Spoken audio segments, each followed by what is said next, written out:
What's going on, YouTube? This is tabmok99. Now, we all know about the pirate Mortal Kombat Mythologies game for the Sega Genesis, but did you know that there's also one released for the Super Nintendo? It's extremely rare and very hard to find. I first heard about it in 2010 on the forum for Pirated Games Central.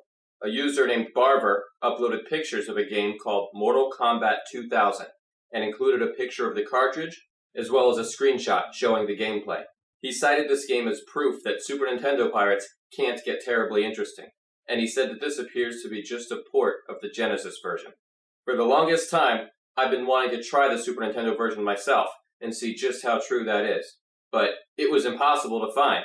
There's no cartridge for sale anywhere, and no ROM for download anywhere. So I kept my eyes and ears open and was looking for a copy of the game for myself, but couldn't find one anywhere. Well, the years keep coming and they don't stop coming. Finally, in 2014, I saw a post on Twitter. A friend of mine named Phelan Porteous, you might know him from the Mortal Kombat video series, posted a picture of a game he acquired called Mortal Kombat Mythologies for the Super Nintendo. Not only did he show a picture of his cartridge, he also uploaded a screenshot showing the full title of the game, Mortal Kombat Mythologies Gold 2000. Now, if anything, I could say that this game was rare, but the fact that he found one meant there was a good chance I could find one too. I just had to keep looking. Lo and behold, my hopes were answered. After searching obsessively, I finally found a listing on the South American auction site called Mercado Libre. The seller included several photos in his listing, confirming that this is in fact the game that I wanted. There was just one problem.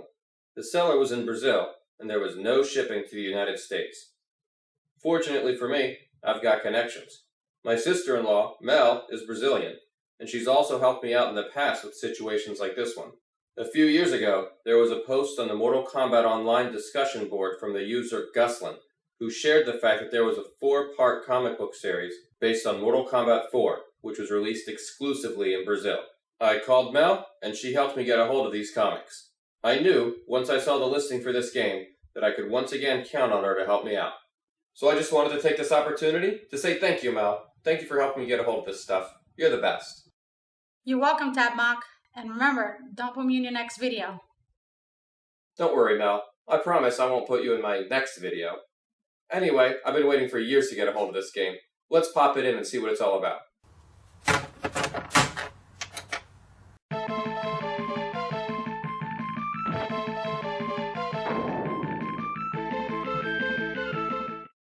Wow, did you see that? Sub-Zero just took Liu Kang's head right off. When's the last time you've ever seen anything like that in the Mortal Kombat game? Never. So this is the title screen, and as you can see, there's no options. All you can do is start the game. There's no password system, there's no way to give yourself more lives, there's no way to give yourself more continues. You just go right into the game. Whatever you've got, you've got. Now that might be a bit of a problem, because when it comes to actually playing the game, I'm not good. I'm great!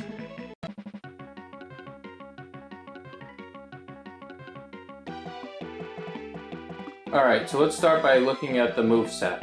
The punches and kicks are a little switched around. Y is a low punch and B is a high punch. So that's the opposite of the way you'd expect. And then X is a low kick and A is a high kick. So again, backwards from what you're used to. And if you duck and press Y, you do a low kick, which is also the same as if you press down and A.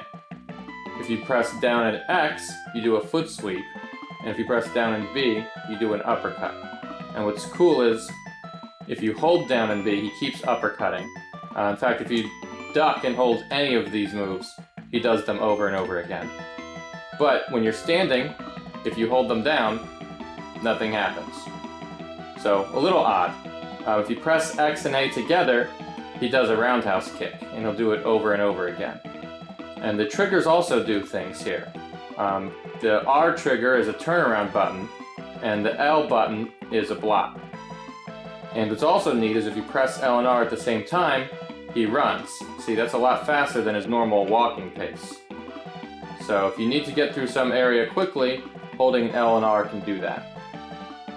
Ducking works the way you'd expect, jumping works the way you'd expect, flipping works the way you'd expect. What's different is the jump kicks. I used to think this game didn't have jump kicks, because if you jump kick the way you normally do in Mortal Kombat, nothing happens. But I found out by accident, what you need to do is press one of the kick buttons, or any of the attack buttons really, and then jump. And you see he does perfect jump kicks then. Even if you hold a punch button and jump, he'll do a jump kick. And if you go straight up and down, he does a jump punch. And again, that's true of any of the attack buttons. So there is no way to do a straight up and down jump kick, which is alright. You don't really need that attack too much. He has two special moves in this version. If you hold A and B and duck, he does the slide. And if you press down, forward, and Y, he does the freeze. What's interesting is if you press down, back, and Y, he also does the freeze. So that's it for the special moves. Just like a cat, Sub-Zero starts out with 9 lives. I'm glad they start you off with so many, because you can't add any more in the options. There goes Kano. I'm gonna freeze him. Now this just isn't right. Everyone knows the deal. When you freeze someone, they get hit by ice, they get frozen. Who ever heard of someone getting hit by ice and not frozen? Okay, fine. I guess the game is more realistic. But still, they're missing half the fun. So the fact that you can't freeze anyone is not cool.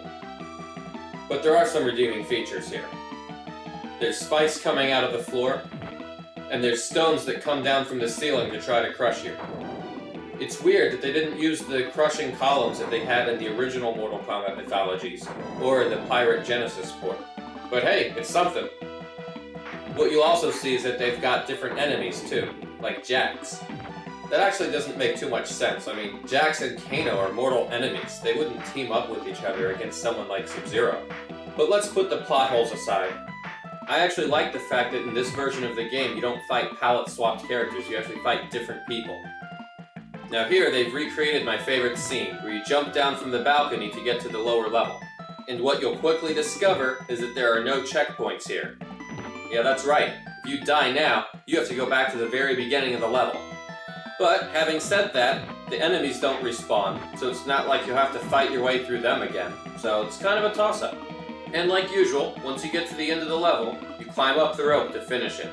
Unlike in most video games, when you climb up a rope here, it's like when you're actually climbing a rope and you have to stop a minute to catch up. Now, that's no big deal, it really doesn't make any difference here, but it will make a difference when you get to World 2.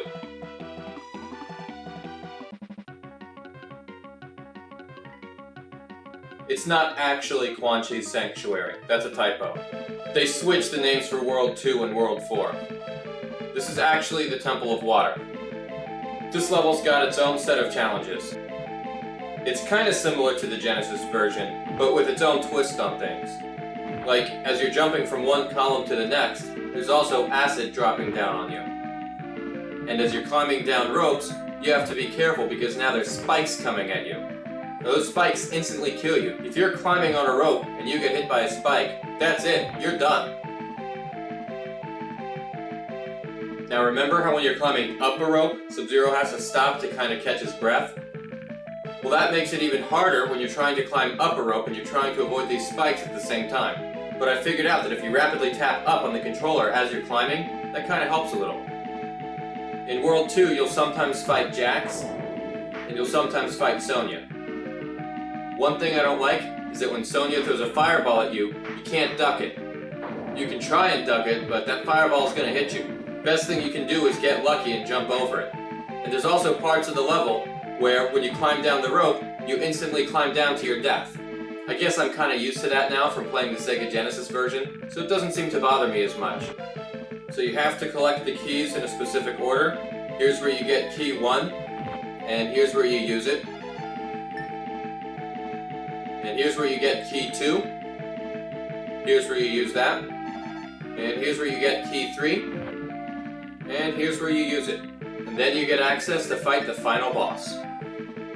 The boss in this case is Jax. What, you were expecting the god of water?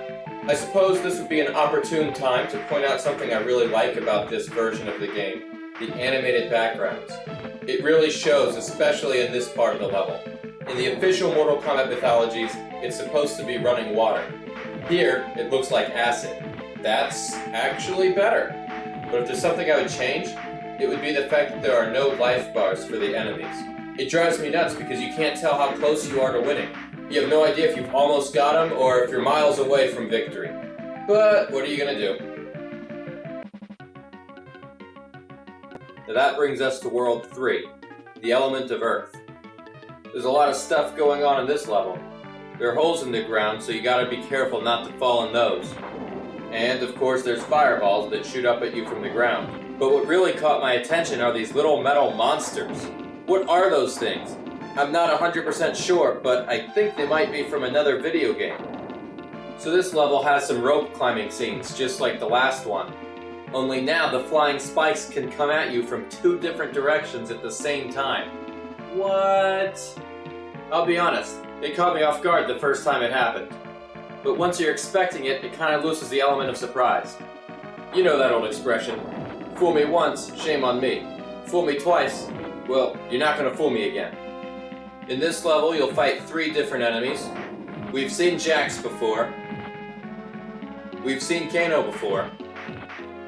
And oh yes, Liu Kang. Yeah, I'd know that boomerang anywhere. Yeah, that's right, Liu Kang, the guy that we just saw Sub-Zero decapitate in the intro. So, as usual, there are 3 different keys to collect. Here's where you get the first key. Here's the room where you use it. Here's where you pick up the second key. Here's the room where you use it. Here's where you get the third key. And once you use the third key, it opens up the door for you to fight the boss. The boss this time around being Sonya. So that means that this level technically has every single enemy that you've fought up till now. And again, one of my favorite parts of the Super Nintendo version, as opposed to the Genesis version, is the animated backgrounds. It really makes the game come to life. Unlike Sonya, who will soon be dead.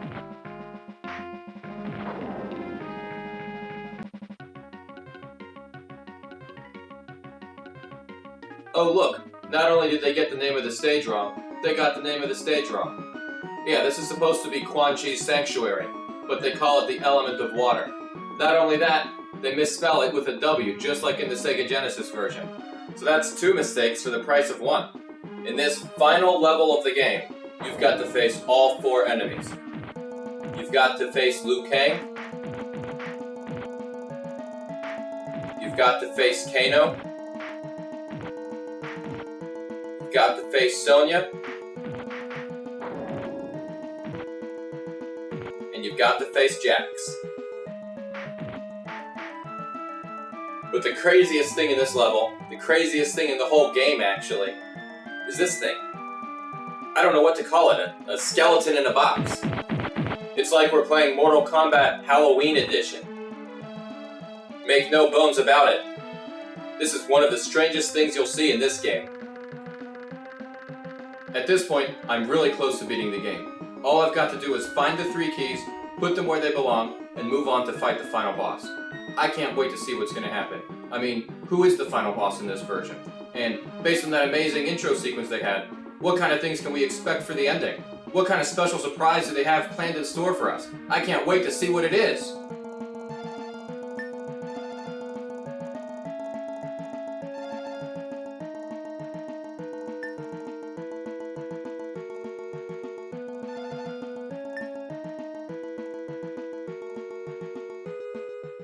No.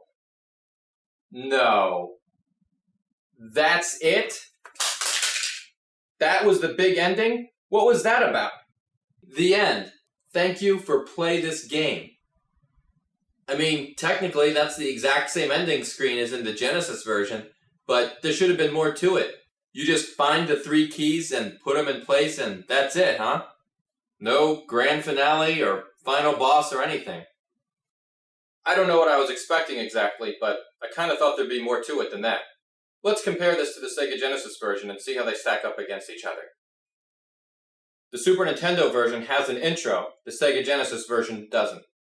The Sega Genesis version has options and even a password system, where the Super Nintendo doesn't. On the Super Nintendo version, you use all 6 buttons. The Genesis version only uses 3. Both versions have different music. As far as which one's better, that's more of a personal preference. But the sound effects on the Genesis version actually come from Mortal Kombat games, where the Super Nintendo one doesn't. In fact, the Super Nintendo version uses a sound library from Super Buster Brothers.